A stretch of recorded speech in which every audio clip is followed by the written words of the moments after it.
difficile, mais le fait que vous ayez une destination fait que, malgré tout, chaque pas est une joie en forme d'effort, même si c'est parfois un effort, on ne peut pas dire que c'est pas comme d'être sur une chaise longue à la plage, quoi.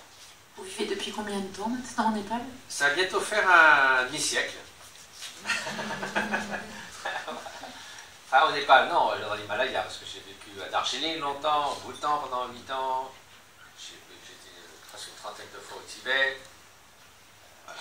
Et pour maintenant, mes activités principales sont des projets humanitaires. Est-ce que vos amis, vos familles, votre culture française vous manque encore ou vous vous sentez profondément népalais? Ah, je ne me sens pas népalais, je me sens moi-même dans l'Himalaya, mais pendant des années, les gens m'ont envoyé des camemberts. La mode est passée, maintenant ils ont oublié, ils sont morts. Donc, non, je suis parfaitement heureux, intégré dans l'Himalaya. Et voilà. Société altruiste qui est sortie le 16 avril, donc la semaine dernière. Vous parlez donc d'altruisme. Et je me demandais en lisant le début de cet ouvrage si l'altruisme, ça peut être une politique. Oui, d'abord, pour situer un peu les choses, ce livre est le fruit d'une rencontre assez extraordinaire qui a eu lieu à Zurich il y a quelques années, organisée par un institut dont je fais partie depuis 20 ans, qui s'appelle l'Institut Mind and Life, dont le but était de rassembler des scientifiques et des penseurs avec le Dalai Lama pour discuter des grandes questions de notre temps, mais en gros quand même fondées sur la science. Alors, ça peut aller de la physique quantique à la neuroplasticité, et là c'était en gros une société plus altruiste, mais aussi centrée un peu sur une composante d'une économie positive ou une économie altruiste. Et donc il y a eu toutes sortes de gens formidables qui ont participé à cette rencontre, et puis donc on en a tiré un livre, donc, que je n'ai pas vraiment écrit, mais dont j'ai dirigé la mise au point avec Tanya Singer, qui est une grande neuroscientifique spécialiste de l'empathie, qui est une grande amie avec qui je travaille aussi pour les recherches. Alors, par contre, pendant ce temps-là, j'ai travaillé pendant 6 ans sur un gros bouquin, vous avez peut-être lu, mais je ne suis pas lu depuis la taille, 900 pages, qui s'appelle Plaidoyer pour l'altruisme, où là, j'ai vraiment travaillé beaucoup d'engagement pendant 6 ans pour rassembler, de façon multidisciplinaire, tout ce qui touche à l'altruisme, aussi d'un point de vue de l'évolution, que de l'enfance, que de l'éducation, que de l'économie, que de la psychologie, de la philosophie, etc.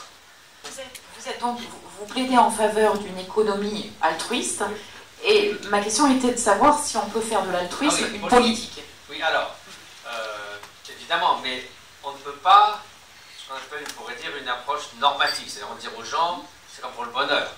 On va dire, on va vous rendre heureux, on va vous rendre altruiste. Les pays totalitaires ont essayé de faire ça. Feu, mon père Jean-François Revel disait, le propre des pays totalitaires, c'est qu'ils disent, nous savons comment vous rendre heureux, vous n'avez qu'à faire ce qu'on vous dit. Si vous n'êtes pas d'accord, on a le regret de devoir vous éliminer. Donc ça ne marche pas. Donc aussi bien l'altruisme que le bien-être, c'est quelque chose qui doit naître de l'intérieur, parce que c'est un état d'esprit. Par contre, ce que peut faire un gouvernement ou un politique, c'est de créer des conditions qui permettent à l'altruisme, à la coopération, à la confiance, au bien-être, de s'épanouir.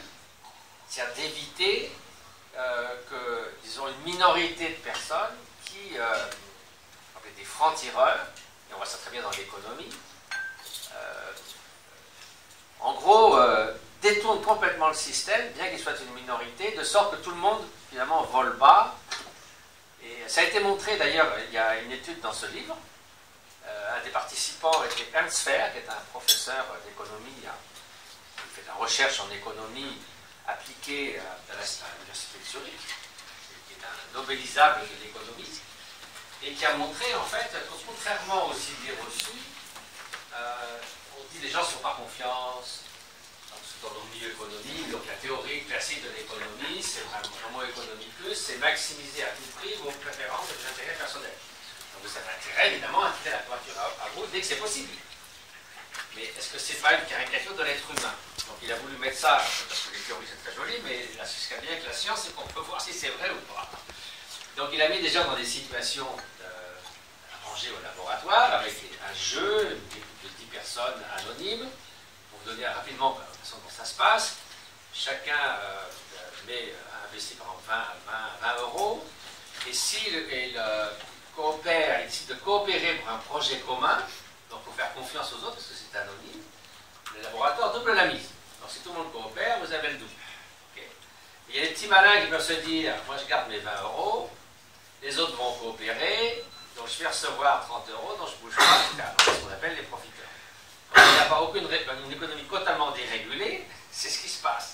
Donc alors, ce qu'a montré Ansfer, c'est que contrairement à ce qu'on pensait, 70 à 90% des gens sont prêts et commencent par coopérer. C'est une bonne nouvelle, parce qu'on se dit non, c'est pas vrai, ils ne font pas confiance. Et au bout de 10 séances de ce petit jeu, il s'aperçoit qu'il y a des profiteurs. Je dis c'est quand même pas normal, c'est pas sympa, ça passe, ça va pas. Donc je dis bah, si c'est comme ça, bah, moi je coopère pas, je mets juste ma mise, je récupère ma mise. Donc la coopération tombe quasiment à zéro. C'est ce qu'on appelle l'économie du libre dérégulé, du libre marché, totalement dérégulé, ce qui a amené à la crise de Wall Street, où c'est une minorité de gens qui font dérailler le système. Alors, bon, ça encore, on savait à peu près, mais l'intérêt de l'expérience d'Ensfer, c'est qu'il a dit, bon, on ne va pas rendre altruistes des gens qui sont fondamentalement égoïstes, hein, donc les 20-30%. Qu'est-ce qu'on peut faire, justement, dans la politique, pour permettre à la majorité d'altruistes de coopérer? Qu'est-ce qu'il faut faire pour, en gros, des garde-fous? Et il s'est aperçu qu'il y avait une bonne chose qui s'appelait la sanction altruiste. Alors, c'est un petit peu, imaginez, vous êtes sur eBay. Bon, eBay est très sécurisé. Je connais son fondateur, il est très sympa. Mais si vous achetez je sais pas, un toaster à Tahiti, 50 euros, et que le gars ne vous l'envoie pas. Et admettons que ça soit un système qui ne soit pas sécurisé. Ce que vous allez faire, vous n'allez pas aller à Tahiti pour lui faire un procès. Mais on vous donne la possibilité de rajouter 10 euros de votre poche pour qu'il y ait une punition de 200 euros. Parce que vous vous dites, c'est pas normal, la société ne peut pas fonctionner comme ça, donc je suis prêt, c'est altruiste parce que vous faites une dépense supplémentaire. Pour faire régner un peu un état de santé dans le système. Eh bien, on s'aperçoit que si on a la possibilité dans ce groupe de gens de faire ça, ils le font d'une part, et ceux qui sont disposés à la coopération. Et alors, le résultat magique, c'est qu'au bout de 2 séances de jeu, la coopération, qui était à 70% au départ, monte à 100%. Donc l'idée, c'est qu'on a créé un système dans une politique où vous contraignez personne à être altruiste, mais vous faites en sorte que la majorité qui veulent coopérer ait un système où ceux qui ne veulent pas trouvent finalement que c'est plus rentable de coopérer aussi, de jouer le jeu, si vous voulez. Donc c'est un peu ça le système, c'est de créer un système qui permette à la société de se faire confiance, de coopérer, de manifester la solidarité, sans que le système soit complètement déboussolé par une minorité d'égoïstes invétérés. Pourquoi est-ce que surtout dans un seul but. Mais en y réfléchissant, je me dis, bon, les défis du monde moderne sont répartis sur 3 échelles de temps. On peut dire le court terme, c'est en gros l'économie. Le moyen terme, c'est la qualité de vie. Qu'est-ce que vous allez faire de votre vie pendant 20 ans, une génération, une vie comment allez-vous ressentir votre vécu à chaque moment et sur la durée. Et puis, il y a le long terme, qui est finalement le sort de la génération à venir, de la biosphère. Et c'est quand même, voilà, c'est notre planète. Et ce sont nos descendants, c'est 1,3 million d'autres espèces vivantes. Et donc, le défi de l'environnement est un défi assez nouveau, puisqu'on a été pris par surprise par l'impact de l'espèce humaine sur la planète. On ne l'a pas décidé individuellement de saccager la planète. C'est venu parce que la révolution industrielle, la grande accélération des années 50 sur tous les aspects de la consommation, du bois, des pêcheries, etc., etc. Donc, on a été pris par surprise, on ne sait pas trop quoi. Mais c'est une question qui est complexe scientifiquement, politiquement et économiquement, mais ça se résume à une question d'altruisme et d'égoïsme, aussi complexe soit-elle. Parce que si vous en fichez les générations à venir, aucun problème pour l'environnement, vous n'avez pas besoin de faire un Paris 2015, vous ne serez pas là dans 3 générations. Donc c'est entièrement fondé sur l'idée que oui, nous avons de la considération pour les générations à venir. et pour les autres espèces qui peuplent la planète. Si l'altruisme est si naturel, pourquoi donc se développe-t-il pas partout depuis la nuit des temps? Alors, d'une part, il est naturel, parce qu'effectivement, on s'aperçoit qu'on est des super coopérateurs, parce que rien ne marcherait, même si on ne coopère pas, on ne pense pas à chaque instant qu'on est en train de coopérer, mais une vie ne peut pas marcher sans une coopération de tous chaque instant.